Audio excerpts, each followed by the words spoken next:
नमस्कार, आपका राज्य आपकी खबर में आप सभी का स्वागत है। मैं हूं आपके साथ प्रद्युम्न शर्मा। खबर ग्वालियर मध्य प्रदेश से है, जहां पर रिटायरमेंट से एक दिन पहले नगर निगम के कार्यपालन यंत्री सुशील कटारे को लोकायुक्त पुलिस ने रिश्वत लेते हुए रंगे हाथ गिरफ्तार किया। लोकायुक्त के अनुसार ठेकेदार सचिन पचौरी के 36 लाख रुपए के भुगतान के एवज में 1% कमीशन के रूप में 36,000 रुपए की रिश्वत मांगी गई थी। आरोप है कि 30,000 रुपए पहले ही लिए जा चुके हैं, जबकि 6,000 रुपए शेष रहने पर भुगतान फाइल रोक दी गई। शिकायत मिलने पर लोकायुक्त ने ट्रैप कार्रवाई करते हुए नगर निगम कार्यालय से आरोपी को 6,000 रुपए की रिश्वत लेते हुए गिरफ्तार किया। मामले में आगे की कानूनी कार्रवाई जारी है।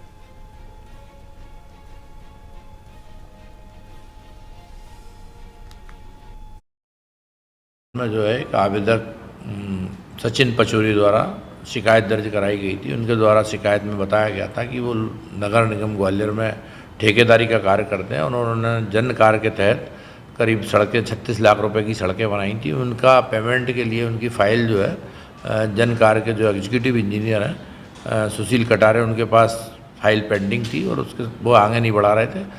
उनके द्वारा रिश्वत के रूप में जो 36 लाख रुपए का कार्य था, उसका 1% कमीशन के हिसाब से 36,000 रुपये की राशि मांगी जा रही थी, जिसमें उनकी शिकायत का सत्यापन कराने पर 30,000 रुपये की राशि उनके द्वारा 29 तारीख को आवेदक द्वारा ली गई और 6,000 रुपये की राशि आज लिए जाना नियत किया गया था, जिसमें लोकायुक्त की टीम। खबर एटा उत्तर प्रदेश से है, जहां पर आवागढ़ थाना क्षेत्र के गांव में घर में सो रही एक विवाहिता के साथ दुष्कर्म और हत्या के प्रयास का आरोप लगा है। बता दें कि परिजनों का आरोप है कि आरोपी ने पहले महिला को बिजली का करंट लगाया, फिर उसके साथ दुष्कर्म किया और जूते के फीते से गला दबाकर हत्या का प्रयास किया। शोर सुनकर परिजन मौके पर पहुंचे तो आरोपी फरार हो गया। गंभीर स्थिति में महिला को प्राथमिक स्वास्थ्य केंद्र से हायर सेंटर रेफर किया गया है। पुलिस का कहना है कि प्राप्त तहरीर के आधार पर मामले की बारीकी से जांच चल रही है। आगे की कार्रवाई चल रही है। ये आए दिन इस ताक झाक में रहता है कि खेतों पर कहीं सोच के लिए बहन बेटी जाएं तो उनके साथ किसी जघन्य अपराध को दे, घटना को अंजाम दे। रात 1 बजे इसने मेरे घर पर पीछे के दरवाजे से घुसाया, जिसमें मेरे छोटे भाई की पत्नी सो रही थी, और उसने जगाकर उसे तुरंत बिजली का करंट लगा के बेहोश किया। उसके साथ बलात्कार किया और बलात्कार करने के बाद एक बहुत ही जूते के फीते से, मजबूत फीते से उसको फांसी लगाई। और फांसी लगाने के बाद उसका एक 4 साल का बच्चा था। वो बच्चा जब रोते हुए चिल्लाते हुए आंगन में आया, तब हम सब लोग जागकर भागे तो ये भाग गया। हमने पकड़ने की कोशिश की लेकिन फिर भी भाग गया। तो उसने बलात्कार किया है। बलात्कार करने के बाद करंट लगाया है। करंट लगाने के बाद रस्सी से फांसी लगाकर पीड़िता की हत्या करने का प्रयास किया है इसने। खबर एटा उत्तर प्रदेश से है, जहां पर जीटी रोड पर बालमुकुंद हीरो मोटर्स के सामने बना गहरा गड्ढा कांवड़ियों और आम लोगों के लिए खतरा बन गया। सावन और कांवड़ यात्रा से पहले शासन ने सभी मार्गों को गड्ढा मुक्त कराने के निर्देश यहाँ पर दिए थे, लेकिन ये गड्ढा अब तक जस का तस बना है। बारिश का पानी भरने से गड्ढा दिखाई नहीं देता, जिससे कई बाइक सवार गिरकर इसमें घायल हो चुके हैं। डाक कांवड़ियों की तेज रफ्तार बाइकों के लिए भी ये गंभीर जोखिम जो है वो माना जा रही है। फिलहाल स्थानीय लोगों ने गड्ढे को जल्द भरवाने की मांग की है और प्रशासन की कार्रवाई का इंतजार हो रहा है।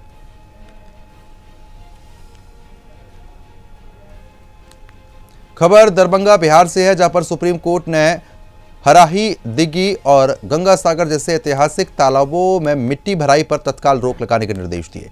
सुनवाई के दौरान कोर्ट ने इस मामले में सख्त रुख अपनाते हुए बिहार सरकार से जवाब मांगा, जिसके बाद सरकार ने अदालत को आश्वासन दिया कि आगे तालाबों में मिट्टी नहीं डाली जाएगी। याचिकाकर्ता ने आरोप लगाया था कि सौंदर्यीकरण के नाम पर तालाबों का मूल स्वरूप बदला जा रहा है। फिलहाल सुप्रीम कोर्ट ने तालाबों की निगरानी के निर्देश दिए और आदेश के उल्लंघन पर कार्रवाई की बात कही है। ये जो दरभंगा में 3 तालाबों को लेकर, जैसा कि हमने बताया जो कि जो सौंदर्यीकरण को लेकर बुडको के द्वारा कार्य किया जा रहा था, लगभग 70 करोड़ के लागत में ये तीनों तालाब जो हराई, दिघी और गंगा सागर तालाब है, ये तीनों तालाबों का सौंदर्यीकरण सरकार के द्वारा, बिहार सरकार के द्वारा किया जा रहा है। लेकिन इसमें सबसे बड़ी समस्या ये आ रही थी कि स्थानीय सामाजिक कार्यकर्ता जो तालाबों को लेकर लगातार दरभंगा और आसपास में लड़ाई लड़ते आ रहे हैं। तालाब बचाओ अभियान के द्वारा एक मुहिम चलाया गया, जिसमें उनका ये कहना था जी कि बुडको के द्वारा जो है वो तालाब के चारों तरफ मिट्टी भराई का कार्य किया जा रहा है, जिसमें लगभग दर्जनों एकड़ ज़मीन पे मिट्टी भराई किया जा रहा है। तालाब का सौंदर्यीकरण को लेकर जो सुप्रीम कोर्ट के द्वारा जो है जो मिट्टी भराई को लेकर जो रोक लगाया गया है, तो तालाब बचाओ अभियान के तहत जो नारायण जी जो हैं उन्होंने याचिका दायर किया था सुप्रीम कोर्ट में, जिसके कारण जो है मिट्टी भराई पर रोक लगाया गया।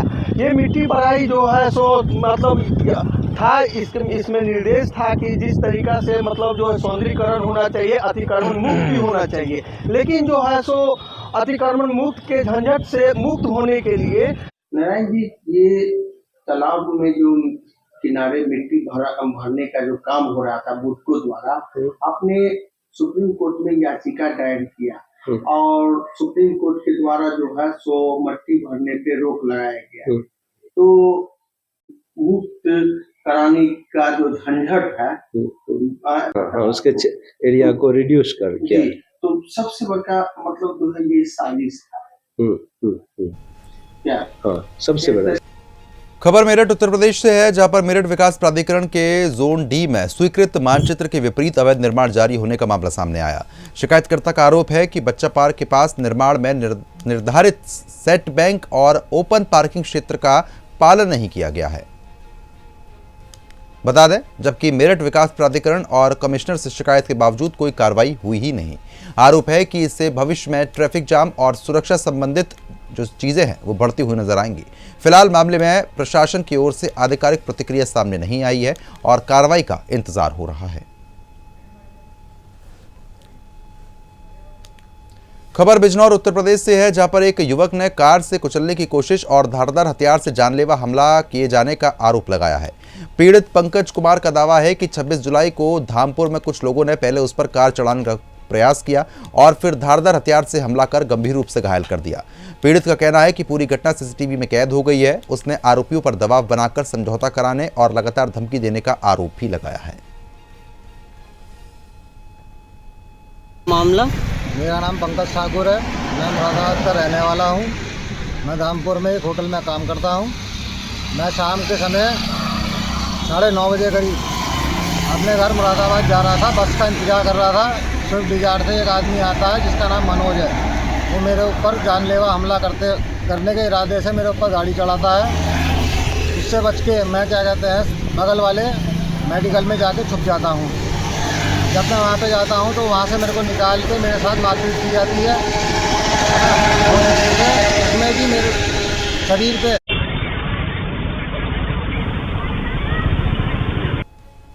सदर अस्पताल में कार्यरत फिजियोथेरेपिस्ट डॉक्टर वीरेंद्र महातो की संदिग्ध परिस्थितियों में मौत का मामला सामने आया। अस्पताल परिसर से खबर मिलने के बाद पुलिस को घटनास्थल से एक सुसाइड नोट भी मिला है। शुरुआती जांच में मामला आत्महत्या का प्रतीत हो रहा है, जबकि परिजनों ने इसे संदिग्ध बताते हुए अस्पताल के भीतर साजिश की आशंका जताई है। पुलिस ने सुसाइड नोट, मोबाइल फोन और वित्तीय लेन देन सहित सभी पहलुओं की जाँच शुरू कर दी है। फिलहाल पोस्टमार्टम रिपोर्ट और फॉरेंसिक जाँच का इंतजार हो रहा है। जाने के बावजूद भी अस्पताल कर्मचारी के डॉक्टर जो थे फिजियोथेरेपिस्ट वीरेंद्र जी के लिए शव नहीं उठी है। आप लोग आए हैं, परिजनों का विभिन्न तरह का मांग है, आपके आने से क्या सकारात्मक एक पहल मिला कुछ?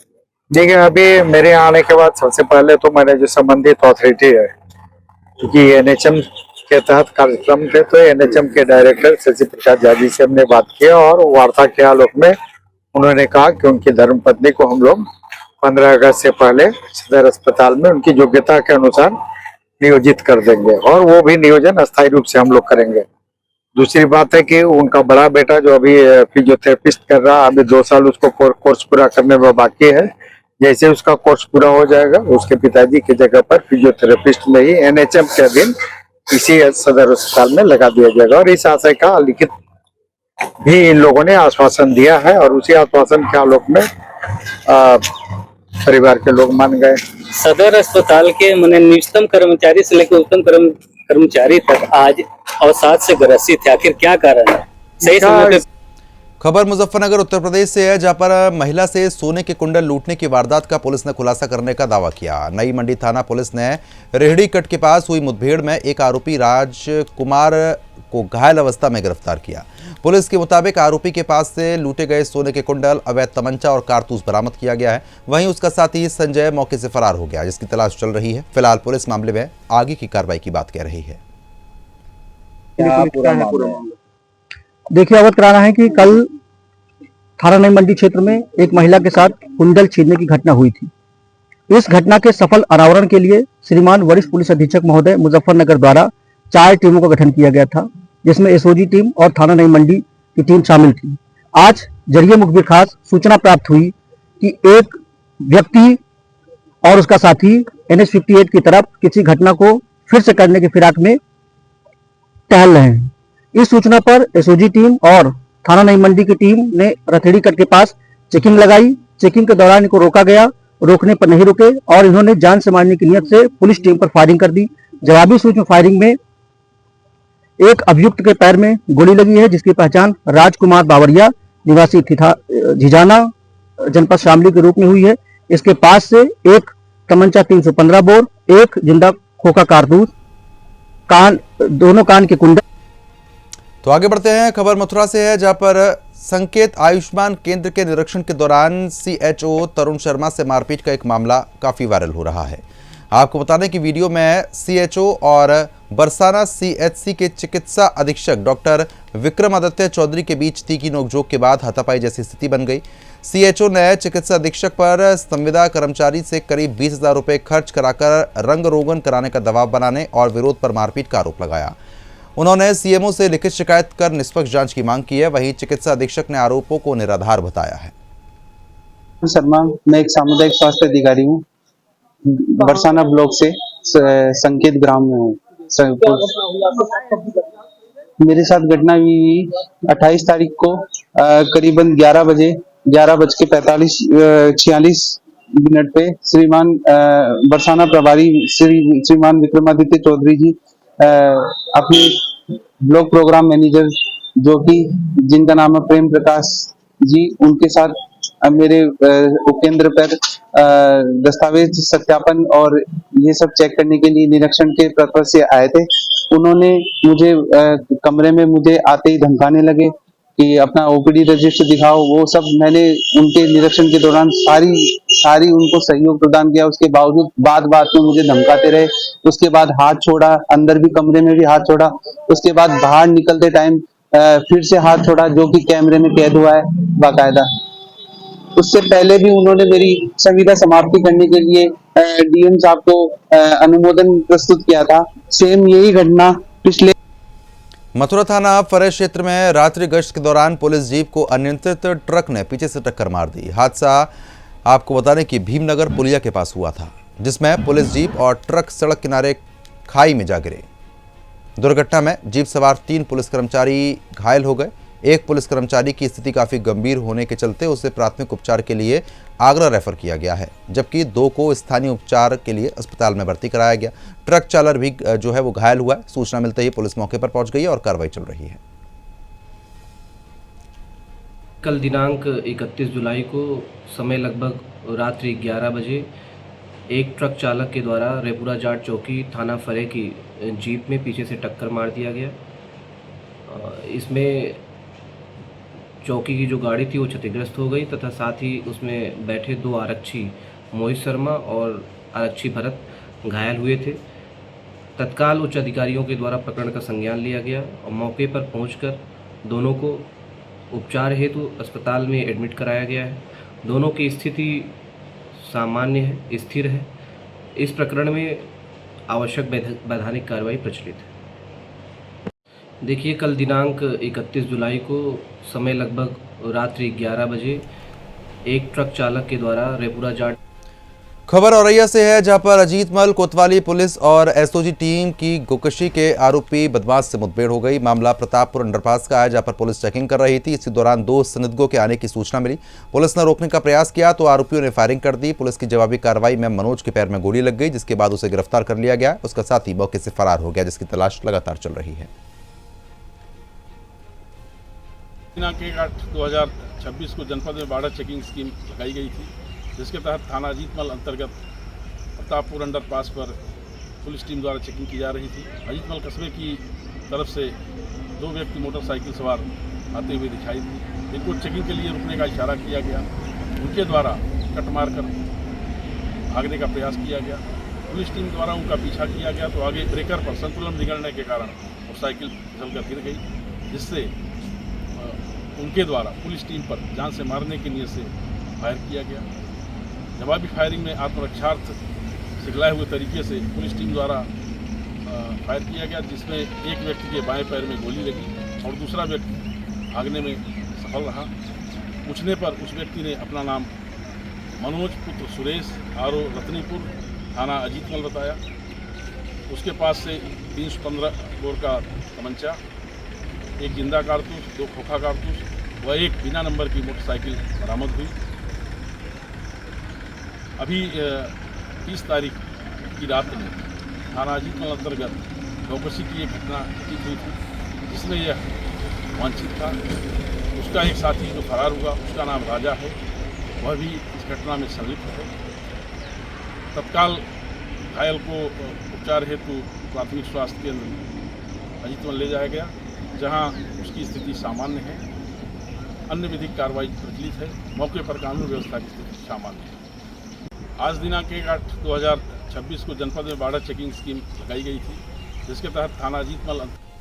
खबर बिहार के मुंगेर से है, जहां पर कोर्ट खुलने से कुछ मिनट पहले जुडिशियल मजिस्ट्रेट प्रथम श्रेणी किरण कुमारी के कार्यालय में भीषण आग लग गई। आग की चपेट में कई महत्वपूर्ण केस फाइलें और विधिक दस्तावेज जलकर खाक हो गए। दमकल की 2 गाड़ियों ने करीब 1 घंटे की मशक्कत के बाद आग पर काबू पाया। प्रारंभिक जांच में आग का कारण शॉर्ट सर्किट बताया जा रहा है। हालांकि घटना ने न्यायालय की सुरक्षा व्यवस्था पर सवाल खड़े किए हैं। कार्यालय में सीसीटीवी और सुरक्षा व्यवस्था को लेकर भी सवाल उठ रहे हैं।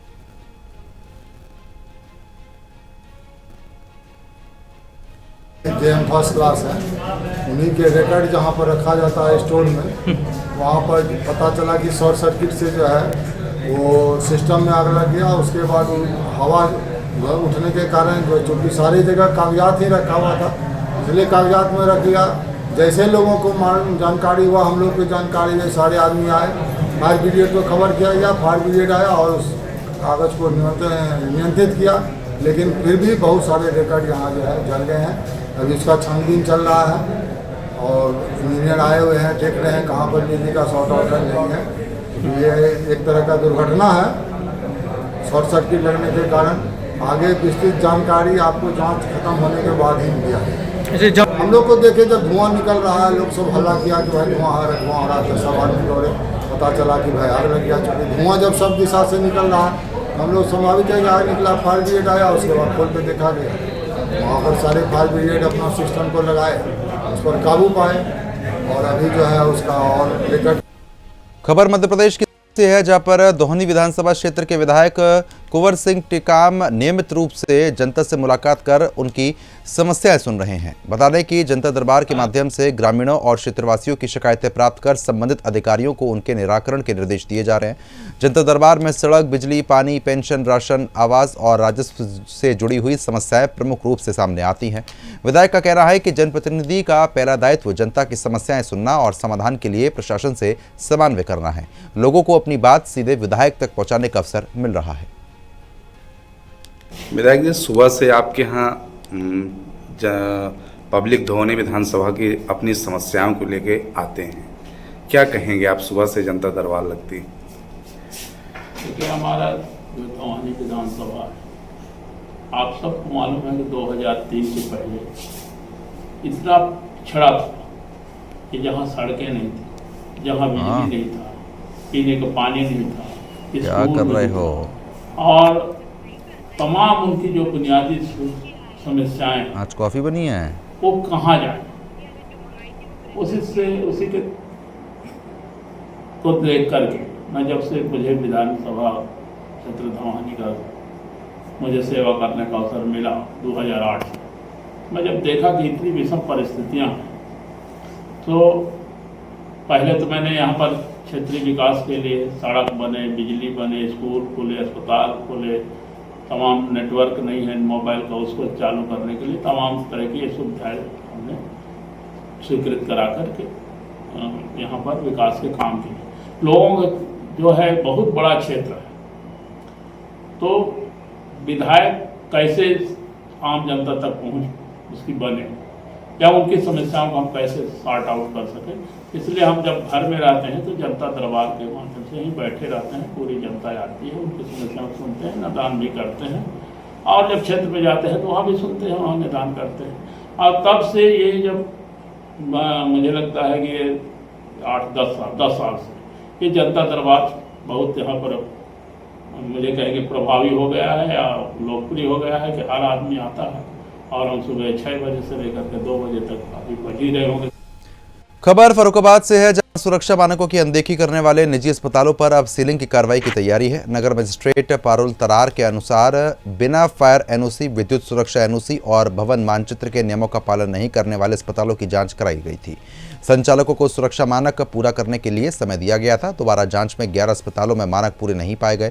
इनमें माया हॉस्पिटल, मिशन परिवर्तन हॉस्पिटल, दास नर्सिंग और माधव मैक्स सहित कई अस्पताल शामिल हैं। नोटिस की समय सीमा समाप्त हो चुकी है और सील करने की कार्रवाई शुरू कर दी गई है।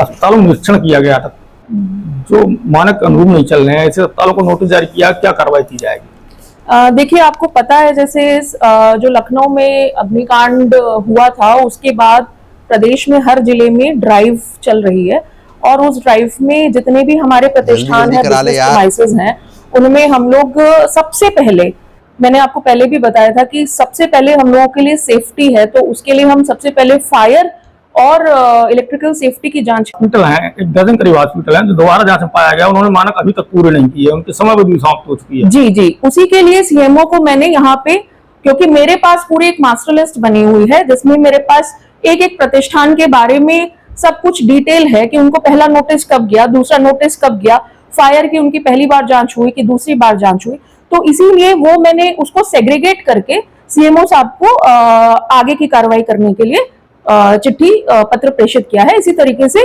आवास विकास परिषद में भी प्रेषित किया है और जो मेरे तरफ से कार्रवाई होगी उसमें मैंने कुछ प्रतिष्ठानों को सील पूर्व नोटिस दे दिए हैं, क्योंकि उनके द्वारा हरियाणा के प्रॉपर्टी डीलर अरुण हुड्डा हत्याकांड का पुलिस ने खुलासा करते हुए मास्टरमाइंड सोनू और एक बाल अपचारी को गिरफ्तार किया। पुलिस के अनुसार हत्या की साजिश जेल में रची गई थी। 26 जुलाई को साहिल ने अमित और बाल अपचारी के साथ मिलकर अरुण हुड्डा की गोली मारकर हत्या कर दी थी। पुलिस ने आरोपियों के कब्जे से एक पिस्टल और एक वारदात में इस्तेमाल की गई गाड़ी फिलहाल बरामद कर ली है।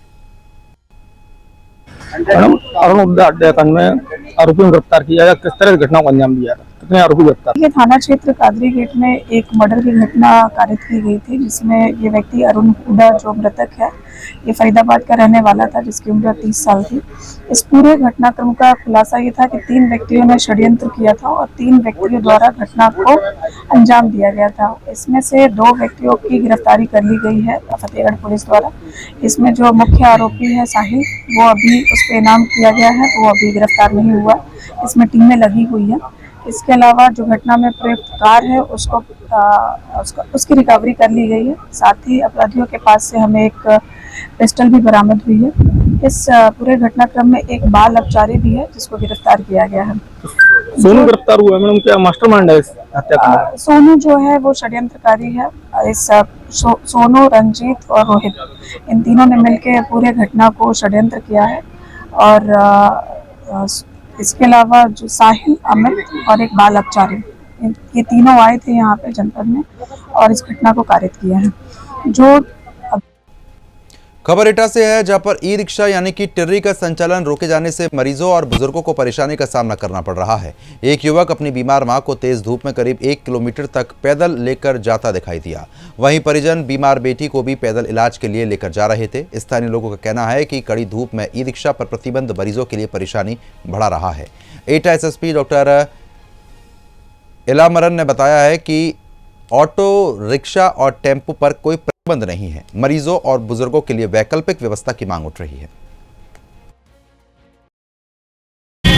कहां पे जाना है आपको? एटा में कांवड़ यात्रा को सकुशल संपन्न कराने के उद्देश्य से एटा प्रशासन ने पूरी तरह से व्यवस्था है चाक चौबंद कर रखी है। वहीं अगर एटा पुलिस की बात की जाए तो एटा एसएसपी ने जगह जगह पर जो पुलिस प्रशासन है उसको मुस्तैद किया है कि किस तरह से जो भारी वाहन होते हैं उनको शहर से बाहर ही रोक दिया गया है। और अगर बात करें हम जो कि एटा में जो पैदल सवारियां हैं उनको खासा परेशानियां झेलनी पड़ रही है, क्योंकि यहाँ अगर आप पीछे देख सकते हैं मेरे सामने कोतवाली नगर के सामने यहाँ ट्रैफिक पुलिस खड़ी हुई है।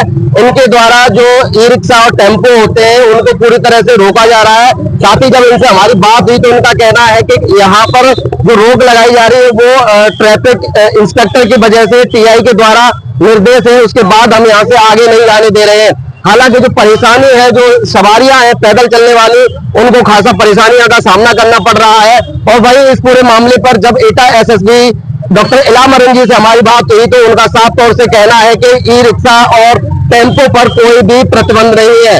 फिलहाल एटा एसएसपी के निर्देशन के बावजूद भी जो यह सवारियां हैं उनको परेशानी झेलनी पड़ रही है, ये कहीं न कहीं चिंता का विषय है। एटा से सुदर्शन न्यूज के लिए देवेंद्र कुमार। कहाँ से आई हैं? अच्छा, क्या परेशानी है यहाँ पे ट्रेन नहीं जाने दे रहा है, ई रिक्शा नहीं जाने दे रहे हैं। हमें भुवनेश्वर महाराज जाना है और इमरजेंसी है बहुत ज्यादा, हमको जाने नहीं दे रहे हैं। अभी हम लोग क्या करें ऐसे? कौन रोक रहे हैं और टेम्पो? यहाँ पे ये ट्रैफिक पुलिस वाले जो है और वो पुलिस वाले हैं, वो सब ट्रेन को जाने नहीं दे रहे, आगे बढ़ने नहीं दे रहे हैं, तो उसके लिए बहुत दिक्कत आ रहा है। आप पैदल जा रही हैं? पैदल। एटा में कावड़ यात्रा को लेकर एसएसपी ने कावड़ मार्गों का निरीक्षण किया। जनसुनवाई के बाद एसएसपी कावड़ मार्ग पहुंचे और रास्ते में लगे शिविरों का निरीक्षण किया। उन्होंने कावड़ यात्रियों से संवाद कर व्यवस्थाओं और सुरक्षा व्यवस्था का फीडबैक लिया। इस दौरान कावड़ ड्यूटी में तैनात अधिकारियों कर्मचारियों को सख्त दिशा निर्देश दिए गए। एसएसपी ने कहा कि कावड़ यात्रा को सकुशल और शांतिपूर्ण संपन्न कराना पुलिस की पहली प्राथमिकता है। उन्होंने सभी अधिकारियों और कर्मचारियों को ड्यूटी में किसी भी प्रकार की लापरवाही न बरतने के निर्देश दिए। तारीख से सावन माह शुरू हो चुका है। 3 तारीख को पहला सोमवार है। ऑलरेडी कावड़ियों ऑलरेडी आने का शुरू हो गया है। जैसा कि मैंने अभी कुछ लोगों से बात की, ये लोग शिवपुरी मध्य प्रदेश से लगभग 700 किलोमीटर दूर से आए। ऐसा काफ़ी लोग राजस्थान से, मध्य प्रदेश और यूपी के अन्य जिला से भी लगातार आ रहे हैं। भीड़ बढ़ते जा रहे हैं, लेकिन आज शाम से सोमवार तक बहुत ज़्यादा भीड़ रही। उसको देखते हुए हम लगातार तैयारी कर रहे हैं। पिछले 1 महीने से कई प्रकार का मीटिंग हर स्टेक होल्डर के साथ हो चुका है। जहाँ जहाँ पे टोटल 50 जगहों पे पुलिस का सहायता केंद्र लगाया गया है, उसमें पूरा व्यवस्था किया जा रहा है। और हम रूट व्यवस्था के भी व्यवस्था किया है और रूट डाइवर्शन भी किया गया है। खबर फर्रुखाबाद से है, जहां पर गंगा नदी का जलस्तर चेतावनी बिंदु से 10 सेंटीमीटर ऊपर पहुंच गया है। जलस्तर बढ़ने से बाढ़ प्रभावित क्षेत्रों में चिंता बढ़ गई और किसानों के खेत जलमग्न हो गए। जिलाधिकारी डॉक्टर अंकुर ने पुलिस अधीक्षक आरती सिंह और एसडीएम अरुण कुमार के साथ तहसील के बाढ़ प्रभावित क्षेत्रों का निरीक्षण किया। डीएम ने लोगों को हर संभव सहायता का भरोसा भी दिया है।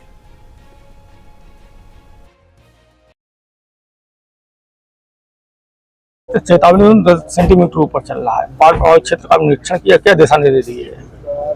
आज जो गंगा जी का स्तर क्योंकि चेतावनी बिंदु से थोड़ा सा ऊपर चला गया है, लेकिन अभी खतरे के उस तक नहीं पहुंचा है, लेवल तक नहीं पहुंचा है। पर जो चेतावनी बिंदु से ऊपर गया है पिछले 2 दिनों में, उस कारणवश कुछ गांव में अभी कृषि भूमि पर पानी आ गया है। उसी का आज निरीक्षण किया गया था। अमृतपुर से जहां पर पीसराम की मड़ैया थी, वहां पर भी थोड़ा सा कृषि भूमि पे पानी है। हालांकि अभी इन 12 गाँव में आबादी पर तक पानी नहीं गया है, लेकिन इसकी कॉन्टिन्यूस जो हमारे शरणालय हैं, बाढ़ चौकियां हैं, वो पूरी एक्टिवेट हो। खबर गाजियाबाद से है, जहां पर मोदीनगर में एक महिला ने यूपी पुलिस की महिला कांस्टेबल मीनाक्षी त्यागी और उसके पति जोनी त्यागी पर गंभीर आरोप लगाया। पीड़िता का आरोप है कि मकान दिलाने और नौकरी लगवाने के नाम पर उससे करीब 16 लाख रुपए लिए गए।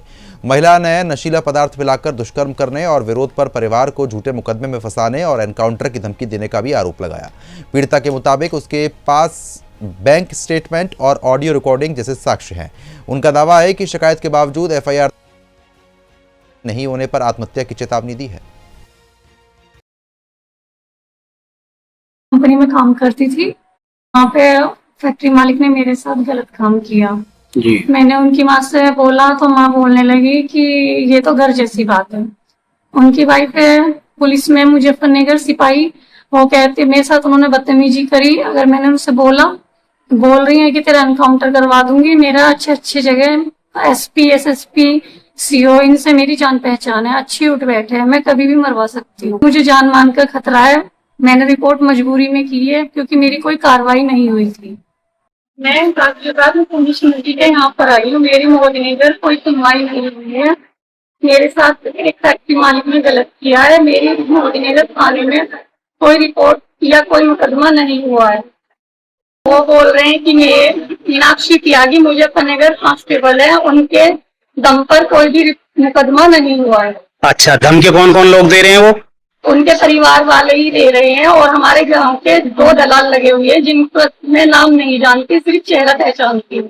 जान मान का खतरा है और किसी भी वक्त हत्या कर सकते हैं। तो आपका खबर उत्तर प्रदेश के आजमगढ़ से है, जहां पर पप्पू यादव और समाजवादी पार्टी के सांसद धर्मेंद्र यादव के खिलाफ विरोध प्रदर्शन हुआ है। हिंदू जागरण मंच के कार्यकर्ताओं ने कलेक्ट्रेट चौराहे पर दोनों सांसदों का पुतला दहन किया। पुलिस ने प्रदर्शनकारियों को रोकने का प्रयास किया, जिस दौरान पुलिस और कार्यकर्ताओं के बीच नोकझोंक और खींचतान हुई। प्रदर्शन का कारण श्री राम मंदिर को लेकर सांसदों की टिप्पणी रही। जिला संयोजक कृपा मणि तिवारी के नेतृत्व में कार्यकर्ताओं ने नारेबाजी की। कार्यकर्ताओं का आरोप है कि सांसदों के बयान से साधु संतों और सनातनियों की भावनाएं आहत हुई हैं। हिंदू जागरण मंच का जिलाध्यक्ष हूँ और जैसे कि आप लोगों ने देखा कि समाजवादी पार्टी के हमारे जनपद के सांसद धर्मेंद्र यादव और उनके पार्टी के नेता कल जो अशोभनीय काम किए हैं, साधु संतों का अपमान किए हैं। हम कह रहे कि मंदिर में चोरी हुई है तो साधु संतों ने चोरी नहीं किया है। मंदिर में चोरी हुई है तो साधु संतों ने चोरी नहीं किया, कुछ कार्यकर्ताओं ने चोरी किया है। तो जब कार्यकर्ताओं ने चोरी किया है तो आप किसी धर्म को कैसे अपमानित कर सकते हैं? तो हमारे युवा साथी, हमारे संगठन के कार्यकर्ता आज धर्मेंद्र यादव का पुतला दहन करके ये संदेश देने आए हैं कि जब भी कोई सनातन धर्म पे प्रहार करेगा, सनातन धर्म के प्रति अशोभनीय कार्य करेगा तो हम उसका नहीं सहेंगे। खबर एटा से है, जहां पर राष्ट्रीय अधिकार मोर्चे के राष्ट्रीय अध्यक्ष और पूर्व पीसीएस अलंकार अग्निहोत्री कार्यकर्ताओं के बीच पहुंचे। एटा के जीटी रोड स्थित मंडी समिति के पास अशोका होटल में प्रेस वार्ता के दौरान उन्होंने बीजेपी पर जमकर निशाना साधा। यूजीसी बिल को लेकर अलंकार अग्निहोत्री ने कहा कि प्रदेश की जनता उनके साथ है और वह अकेले नहीं हैं। वहीं 2027 विधानसभा चुनाव में गठबंधन को लेकर उन्होंने कहा कि ये राजनीतिक फैसला होता है। उन्होंने कहा कि किसी सीट पर पार्टी कमजोर है तो किसी पर मजबूत, ये आगे का विषय है। प्रेस वार्ता में उन्होंने कार्यकर्ताओं से भी संवाद किया। अगर आज एटा आना हुआ है आपका कार्यकर्ताओं के बीच में, क्या दिशा निर्देश दिया है, क्या बैठक में क्या कहा? जी, राष्ट्रीय अधिकार मोर्चा की आप जानते हैं कार्यकारिणी देश भर में और प्रदेश में, उत्तर प्रदेश में 75 जिलों में स्थापित है और जिस तरीके से जो जनता का समर्थन मिल रहा है उससे स्पष्ट है कि जो वर्तमान में जो सत्ता है उससे अब सभी लोग असंतुष्ट हैं और अब चाहते हैं कि एक विकल्प के रूप में एक नया जो राजनीतिक पार्टी राष्ट्रीय अधिकार मोर्चा जो आपकी अपनी पार्टी है उसको समर्थन जिससे कि मिल रहा, तो अब जनता इस विकल्प को जल्द ही करने जा रही है। 2027 का जो चुनाव है बेहद नजदीक है, ऐसे में आप अपनी पार्टी में इतनी जल्दी कैसे स्टैंड करेंगे? क्या आपकी पार्टी की रणनीति है? नहीं, अब देखिए जिस तरीके से यूजीसी रेगुलेशन 2026 जिस तरीके जो सरकार ने लाया, ये सामान्य वर्ग के पूरा विरोध में लाया। सिर्फ इनका जो केंद्र सरकार का किसी भी तरीके से खबर झारखंड के बोकारो से है, जहां पर अवैध कोयला कारोबार के खिलाफ आपको बता दें कि सीआईएसएफ और सीसीएल ने संयुक्त कार्रवाई की है। बता दें कि करगली स्थित डीसीपीएल पैच में शनिवार तड़के छापेमारी के दौरान 100 टन अवैध कोयला और 50 मोटरसाइकिल जब्त की गई। सुरक्षा बलों को देखते ही कोयला तस्कर मौके से फरार हो गए। अधिकारियों के अनुसार तस्कर मोटरसाइकिल से कोयले की बोरियां लेकर जा रहे थे। जांच में जब्त कोयला सीसीएल के बोकारो और करगली क्षेत्र का पाया गया है।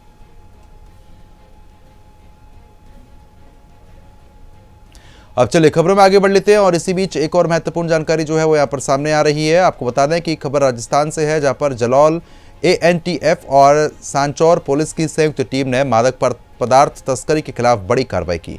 टीम ने 258.710 किलोग्राम डोडा चूरा बरामद कर एक आरोपी प्रदीप बिश्नोई को गिरफ्तार किया। तस्करी में इस्तेमाल 2 कारें भी जब्त कर ली गई हैं। कार्रवाई वेरोल टोल नाका और किलवा सरहद में पीछा करने के बाद की गई। पुलिस के अनुसार एक कार में डोडा चूरा लदा हुआ था, जबकि दूसरी कार स्कॉट वाहन के रूप में आगे चल रही थी।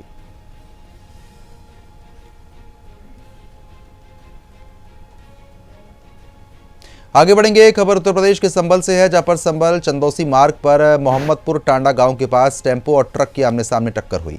हादसे में 4 लोगों की मौत हो गई, जबकि एक युवक गंभीर रूप से घायल हुआ। पुलिस और एम्बुलेंस ने घायलों को जिला संयुक्त चिकित्सालय पहुंचा दिया, जहां 2 लोगों की मृत घोषित किया गया और 2 के उपचार के लिए उनको फिलहाल आगे भेजा गया, लेकिन उनकी भी मौत हो गई। घायल रोहित पाल को प्राथमिक उपचार के बाद हायर सेंटर भेज दिया गया है। मृतकों में हसन, सोनू और वीरेंद्र की पहचान हुई है, जबकि चौथे मृतक की पहचान नहीं हो पाई।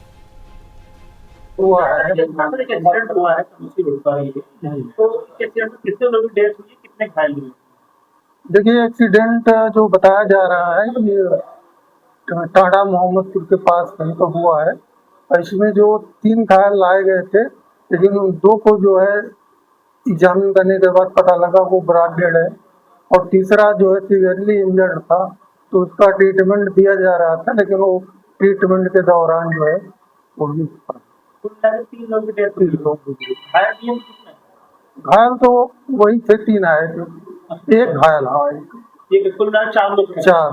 तो कुछ पहचान हुई थी कौन लोग हैं क्या? नहीं, जो तीसरा एक्सपायर हुआ तो अननोन, उसकी कोई पहचान नहीं हो पाई। तीनों की पहचान नहीं हो पाई। तीनों की। खबर बिहार के दरभंगा से है, जहां पर श्रावण मास में श्रद्धालुओं की सुविधा, सुरक्षा और स्वच्छता को लेकर विश्व हिंदू परिषद और बजरंग दल ने जिलाधिकारी और नगर आयुक्त को ज्ञापन दिया। संगठन में प्रमुख शिवालयों में विशेष साफ सफाई, ब्लीचिंग पाउडर और कीटनाशक के छिड़काव, पेयजल और चिकित्सा सुविधा की मांग की गई। मंदिरों और मुख्य मार्गों पर महिला और पुरुष पुलिस बल की पर्याप्त तैनाती की मांग की गई है। संगठन ने पॉकेटमारी और असामाजिक गतिविधियों पर रोक के लिए विशेष अभियान चलाने की भी मांग उठाई। क्या मामला है जो जिलाधिकारी के पास आए हैं सभी लोग? देखिए, अभी सावन मास की पावन घड़ी है, पूरे 1 महीना चलेगा। 20 जुलाई से लेके 28 अगस्त तक ये रहेगा और इसमें 4 सोमवारी आएगा। और आपको पता होना चाहिए सावन मास के जिला में पूरे सनातनी शुद्धता बरतते हैं, पवित्रता रखते हैं। इसके निमित्त मठ मंदिरों में जो है, शिवालय में हजारों हजार की संख्या में श्रद्धालु जलाभिषेक के लिए उपस्थित होते हैं, वहाँ जाते हैं। प्रायः देखा कि बताइए, आज हम लोग जैसा कि देख रहे हैं, अभी 2 दिन से सावन का महीना चल रहा है, तो इस सावन के पावन अवसर पे हम लोग जो है नगर आयुक्त और हमारे दरभंगा के जिला अधिकारी जो है उनके यहाँ विज्ञापन देने के लिए आए हैं। और विज्ञापन पत्र से मांग है डीएम साहिबा से कि सबसे पहले तो जितना मीट मछली का दुकान है वो इस सावन के महीना में टोटल का टोटल बंद। के पास आवेदन देने आए हैं, क्या कुछ मामला है? मामला ये सबसे पहले तो नगर आयुक्त के पास सोचे हैं ये ज्ञापन, और यहाँ आए हैं डीएम ऑफिस जिला अधिकारी के पास, क्योंकि 1 महीना सावन का पावन चल रहा है, उसमें मीट मछली या रास्ता जो मंदिर के आसपास में जो है वो बंद हो और मंदिरों में। खबर फिरोजाबाद से है, जहां पर तहसील टूंडला में जिलाधिकारी संतोष कुमार शर्मा की अध्यक्षता में संपूर्ण समाधान दिवस आयोजित हुआ। अधिकारियों के सामने कुल 154 शिकायतें पहुंची, जिसमें से 16 का मौके पर ही निस्तारण हुआ। बता दें कि मलिया गांव के मंदिर और धर्मशाला परिसर पर अवैध कब्जे की शिकायत पर डीएम ने बीडीओ और थानाध्यक्ष को 7 दिन में जांच कर रिपोर्ट देने के निर्देश दिए। वहीं फर्जी सीटी स्कैन रिपोर्ट की शिकायत पर सीएमओ और सीएमएस को निष्पक्ष पुनः जांच के निर्देश दिए गए। खेत पर कब्जे और धमकी की शिकायत पर भी कठोर कार्रवाई के निर्देश दिए गए हैं। और देखिए, नगर पालिका के संबंध में जो शिकायतें हैं, कुछ शिकायतें कई वर्षों से बनी हुई है, तो उसमें उप जिलाधिकारी को, शासकीय अधिकारी को, बाकी अन्य टीम को निर्देशित किया गया। ये दैनिक रूप से इसको अब निरीक्षण करेंगे और जो कूड़ा कहीं पे पड़ने की शिकायत, जहाँ पे अनधिकृत ढंग से पड़ा है या जो इनका डलाओघर या कूड़ा एकत्र करने का स्थान नहीं है, वहाँ पे कूड़ा किसी भी दशा में नहीं पड़ेगा। और कहीं भी जहाँ कूड़ा एकत्रीकरण का स्थान है, वो वहाँ से कूड़ा तत्काल। खबर चंदौली से है, जहां पर जल जीवन मिशन के तहत बन रही पानी की टंकी के निर्माण में गंभीर अनियमितताओं के आरोप लगे। चंदौली मुख्यालय से करीब 2 किलोमीटर दूर कोडरिया गांव में निर्माणाधीन पानी की टंकी की बाउंड्री वॉल और फर्श में घटिया गुणवत्ता की ईंटों के इस्तेमाल का आरोप है। शिकायत मिलने पर सुदर्शन न्यूज की टीम मौके पर पहुंची। टीम की पहुंचते ही ठेकेदार के मौके से चले जाने की बात सामने आई। वहीं शिकायत के बावजूद जिम्मेदार अधिकारियों की कार्यप्रणाली पर भी सवाल उठ रहे हैं। करोड़ों की परियोजना में निर्माण गुणवत्ता को लेकर अब जांच और कार्रवाई की मांग लगातार उठी है। चंदौली मुख्यालय से 2 किलोमीटर पर स्थित एक कोडरिया गांव है और यहाँ पे जल जीवन मिशन के तहत पानी टंकी का निर्माण हुआ है, लेकिन निर्माण घटिया ईंट से किया गया है। कैमरामैन से कहेंगे ये दिखाएं, ये 3rd क्लास की ईंट है और इतनी खराब ईंट है कि इसको जोड़ करके ऊपर से प्लास्टर कर दिया गया है। ये थोड़ी सी ईंट बची हुई है और इसको अभी हमारी टीम यहाँ पे आई है इसको देखने के लिए। और ये कैमरा के ये दिखाएं, ये इसको इतना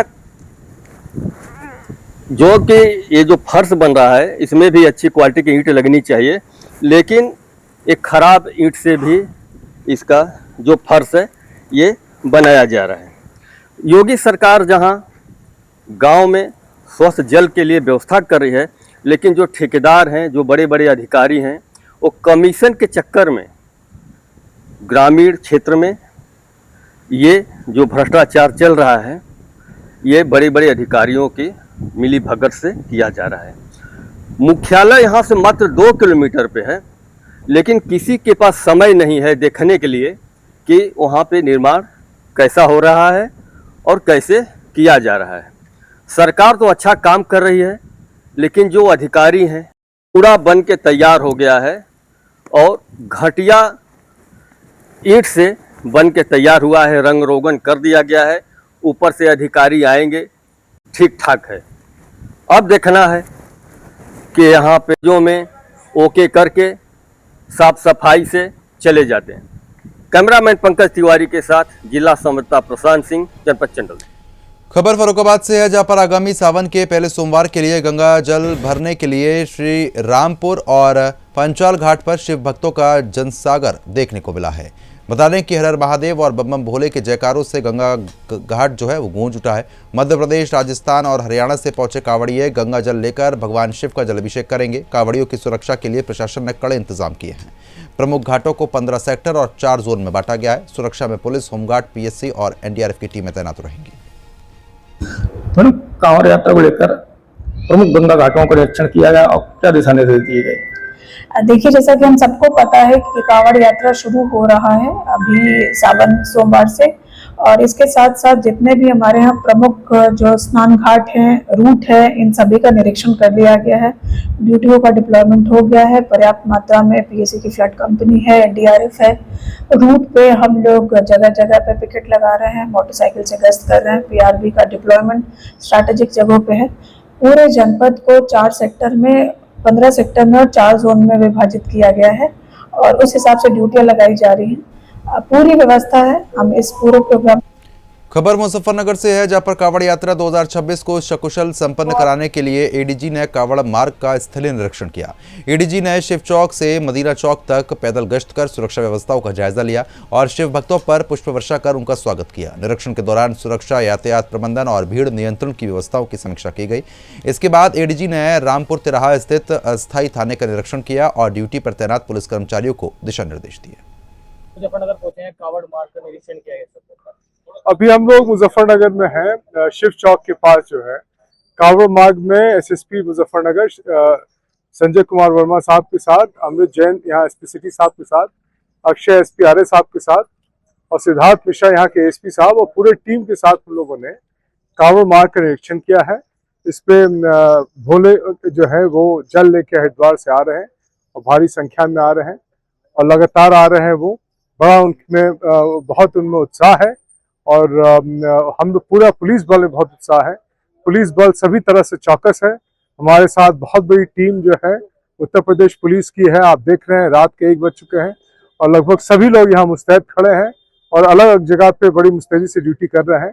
ये अब 12 से 14 दिन की चुनौती है, जिसपे हर वर्ष जो है उत्तर प्रदेश पुलिस जो है बहुत अच्छे से मुस्तैदी से ये ड्यूटी को निभाती है।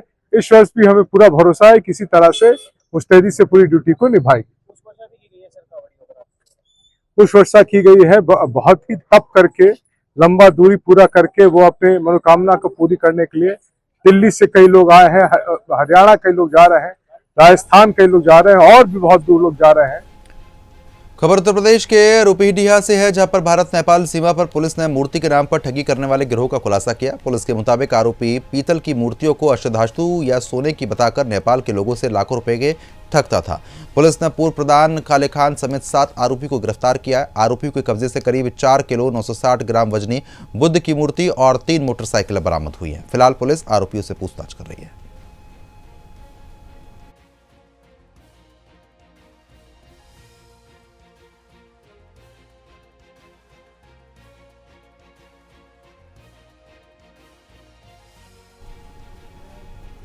खबर अमेठी से है, जहां पर पशु चिकित्सा अधिकारी पर अभद्र व्यवहार और लापरवाही के गंभीर आरोप लगे।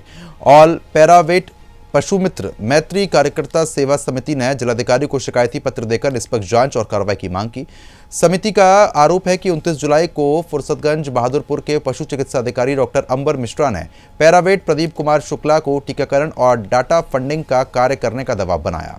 बता दें कि विरोध पर अभद्र भाषा और धमकी देने का आरोप है। समिति ने चिकित्सा अधिकारी पर विभागीय कार्यों में लापरवाही और निजी पेट क्लिनिक चलाने का भी आरोप लगाया। और दोस्तों, आप देख रहे हैं सुदर्शन न्यूज। मैं हूं ब्रजेश कुमार मिश्रा। हमारी मौजूदगी इस समय अमेठी जिले कलेक्ट्रेट ऑफिस में है। आइए जानते हैं, कुछ लोग यहां पे आए हैं ज्ञापन देने। क्या है पूरा मामला, इन्हीं से जानने का प्रयास करते हैं। क्या नाम है आपका भाई साहब? मेरा नाम है विशाल कुमार मौर्य, आल पैरावेट पशु मित्र मैत्री कार्यकर्ता सेवा समिति संघ जिला इकाई अमेठी। क्या है पूरा मामला, आज आप ज्ञापन देने आए हैं? हमारे जो है संगठन के सदस्य हैं श्री प्रदीप कुमार शुक्ला जी, जो है जिनको पशु चिकित्सा अधिकारी डॉक्टर अंबर मिश्रा द्वारा गाली गलौज माँ बहन की गाली दी गई है, जो कि अमर्यादित है। और हम सब कार्य बहिष्कार पे हैं 4 अगस्त तक। अगर शासन से कोई निर्णय ठीक आता है तो ठीक है, नहीं तो हम सब 5 अगस्त को लखनऊ निदेशालय से लेकर विधानसभा तक पद यात्रा करेंगे, जिसकी समस्त जिम्मेदारी शासन प्रशासन की होगी। अगर हमारे कोई साथी के साथ कोई अप्रिय घटना होती है तो इसकी समस्त जिम्मेदारी शासन प्रशासन की होगी। कौन गाली दिया और कहाँ पर पोस्टिंग है?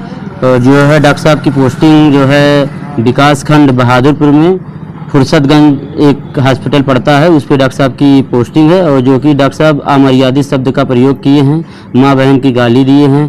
क्या हम सबको उनको एक जो है राजपत्रित अधिकारी को होते हुए क्या उनकी आचरण नियमावली में जो है गाली लिखा है? क्या आश्वासन मिला भैया? खबर बिहार के नरकटियागंज से है, जहां पर नगर परिषद की ओर से शहरवासियों को पहली बार आधुनिक सुविधाओं से लैस इको पार्क की सौगात मिली है। सभापति रीना देवी, उपसभापति पूनम देवी और पार्षद निरुपमा वर्मा ने संयुक्त रूप से फीता काटकर पार्क का लोकार्पण किया। पार्क में विशेष घास, आधुनिक ओपन जिम, बैठने की व्यवस्था और बच्चों के लिए पशु पक्षियों और कार्टून पात्रों की रंगीन पेंटिंग बनाई गई। शाम के समय रंगीन रोशनी पार्क की खूबसूरती को और ज्यादा बढ़ा रही है। यहाँ मॉर्निंग वॉक, व्यायाम और बच्चों के मनोरंजन की सुविधा भी उपलब्ध है।